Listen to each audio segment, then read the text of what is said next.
Oi turma, bom dia, boa tarde, boa noite, como vocês estão? Espero que estejam bem, tudo tranquilo com vocês, na medida do possível. Na aula passada a gente falou sobre um pouco da termodinâmica e os sistemas vivos. Hoje a gente vai falar um pouquinho sobre a termodinâmica e as máquinas térmicas, né? Então, como a gente já sabe, né? A termodinâmica ela estuda, né, os efeitos das transferências de calor sobre os corpos, né? E esse processo de transferência de calor entre os corpos ela gera movimento, né? Esses processos geram movimento, né? Então, essas transferências de calor sobre os corpos elas vão gerando movimento, né? E além de outros efeitos que também geram, né? Então, quando a gente, por exemplo, ferve água, a gente pode reparar que a tampa da panela, dependendo se for uma panela, uma chaleira, né?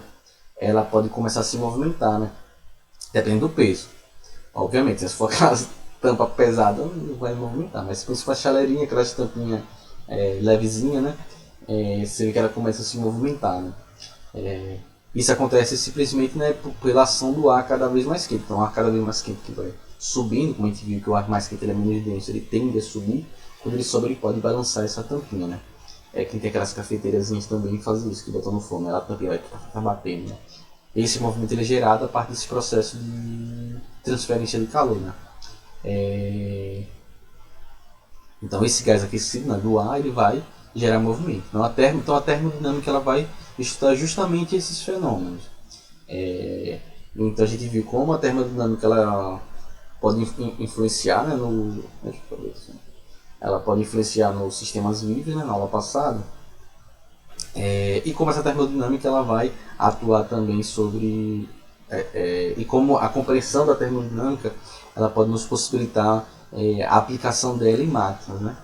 É, então outra coisa que é bastante importante, né, a ideia do equilíbrio termodinâmico, né? Que no aspecto tecnológico é justamente como a gente explica o funcionamento daquilo que a gente chama das máquinas térmicas, né? Então, uma máquina térmica é nada mais do que uma máquina que converte calor em movimento, certo? Ou seja, e essa conversão de calor em movimento é o que a gente chama de trabalho, que a gente já falou lá quando estava falando de máquinas simples, que a gente falou sobre trabalho e potência, né? Então, esse trabalho ele é aproveitado para diversas finalidades, né? Ou seja, com diversos objetivos, inclusive até para gerar energia elétrica, no caso que a gente chama das fontes de energia das termoelétricas, né? Que são tipos de máquinas térmicas, né? Que vão gerar energia elétrica a partir desse processo, a partir desse trabalho que é gerado a partir das máquinas térmicas, né? Então, todas as formas de geração de energia que convertem calor em energia elétrica funcionam como uma máquina térmica, certo? Então, por exemplo, usinas termoelétricas, como a gente tem aqui na Barra dos Coqueiros, eu nem sei se já está funcionando, acho que já está funcionando, que é recente, né, que vai utilizar a parte dela trabalhar com gás natural, mas é uma termoelétrica, mas tem termoelétrica de queima parte de petróleo, carvão, né? Usinas nucleares funcionam como máquinas térmicas, né? Elas utilizam a energia e o calor produzido lá pelos processos de fissão nuclear dos elementos nucleares, entre outras, né? Uma máquina térmica ela funciona basicamente com duas fontes, em duas temperaturas diferentes. Vocês estão observando no esqueminha aí. Uma fonte quente, por meio da qual a máquina recebe calor, né? E a fonte fria, né? Que é aquela que se direciona o calor que foi rejeitado. Então você tem a fonte quente que vai produzir o calor e vai gerar um movimento, que vai lembrando lá a ideia lá do equilíbrio térmico. Então onde tem mais temperatura vai ter uma maior transferência de calor desse lugar mais quente para o mais frio, né? Então esse processo de movimento esse processo de transferência de calor é que vai gerar um movimento que vai dar origem ao trabalho, certo? Então, de forma sucinta, né, mais resumida, né, o calor que é utilizado, por exemplo, para aquecer um fluido, um líquido, né, como a água. Então, por exemplo, a água ela entra em ebulição, ela aqui no esquema aqui de cima. Então, começa a aquecer a água, entra em ebulição, né, vira vapor, ou seja, ela passa do estado líquido para o estado gasoso. o vapor é que vai realizar o trabalho mecânico, certo? Estão vendo o esquema em cima, né? Então você tem lá o calor, quando ela evapora esse vapor, ele se desloca, gera esse movimento, e a pressão desse movimento do vapor é que vai realizar o trabalho mecânico, né? O mecânico que vai movimentar uma peça, no caso aquela peça ali, então ele vai ficar empurrando e ele vai girando, e a parte desse giro, esse pistão, né, desse rotor, vai girar, né, vai gerar esse movimento, e aí você pode converter esse movimento em energia elétrica, por exemplo, né? Então a parte desse calor ele se dissipa, né, e é absorvido pelo ambiente, né? Então aqui é um exemplo do pistão de uma máquina térmica, né? Então um aspecto que é muito importante é que uma máquina térmica nunca tem um rendimento perfeito, certo? Ou seja, sempre vai ter uma perda de calor que não vai ser aproveitado. Então não existe essa máquina térmica que vai converter todo esse calor, né, em trabalho 100%. Né? O que os cientistas e engenheiros buscam é fazer com que elas rendam o máximo possível, ou seja, que elas tenham a menor perda de calor possível. Né? E eles fazem bastante isso assim, né, por conta do que a gente chama do princípio da conservação de energia. Ou seja, para parte do calor que é recebido em uma máquina térmica é aproveitado e convertido em trabalho, e a outra parte vira calor rejeitado, que é perdido. Então, quanto mais trabalho e menos calor rejeitado, maior vai ser o rendimento de uma máquina térmica. Então, se você tem mais trabalho, você vai ter menos calor rejeitado, consequentemente você tem um rendimento maior. Se você produz menos trabalho, você significa dizer que você tem uma maior quantidade de calor rejeitado, e consequentemente você tem um menor rendimento dessa máquina térmica, né? Então a máquina térmica ela funciona, né, por meio desse fluido, como eu falei, né, pode ser a água e o vapor, né, e que recebe, né, armazena e cede energia, né? Então ela vai receber essa energia térmica, ela vai armazenar e vai ceder para esse sistema, né? Então esse fluido ele passa por transformações, mas volta sempre às mesmas características iniciais, né? Essas características se relacionam justamente com o que a gente já falou algumas aulas atrás, que é o equilíbrio termodinâmico, né? Então é por isso que a gente consegue controlar o funcionamento de uma máquina, né? Então, pronto. Então, duas coisas que eu falei, para gente fechar essa partezinha, duas coisas que eu falei. O princípio da conservação da energia, né? Que é o princípio que se baseia no fato de que a energia ela nunca é criada e nem destruída, né?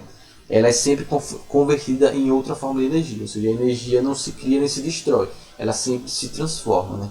Isso é o que chama do princípio da conservação da energia, né? Toda a energia ela não é criada nem destruída, ela sempre vai se transformando um tipo de energia em outra, certo? E o rendimento de uma máquina térmica, né, que é a relação entre quantidade de energia convertida em trabalho mecânico, né, e o calor fornecido. Então esses dois conceitos são importantes vocês lembrarem, certo? Então a ciência é feita por seres humanos, né, e ela tem inserido em determinados contextos históricos e sociais, né, pode parar, inclusive quando a gente está falando sobre as máquinas térmicas, né. Então, por meio de alguns achados arqueológicos, concluiu-se que o Homo erectus, que era uma outra espécie de hominídeo, não a nossa, nós somos a espécie Homo sapiens, né? O Homo erectus não existe mais, está extinto, mas possivelmente ele é um ancestral do ser humano, que viveu mais ou menos há 1,8 milhões de anos e 300 mil anos atrás, né? Entre 1,8 milhões a 300 mil anos atrás, né? E ele já utilizava o fogo, né? Já sabido por uma série de dados arqueológicos, né? E esse foi o primeiro passo da humanidade, né? Na longa história e da trajetória para aprender, né? E obter e controlar, né? Os fenômenos térmicos, né? A partir disso aí foi possível a primeira revolução tecnológica da história, né?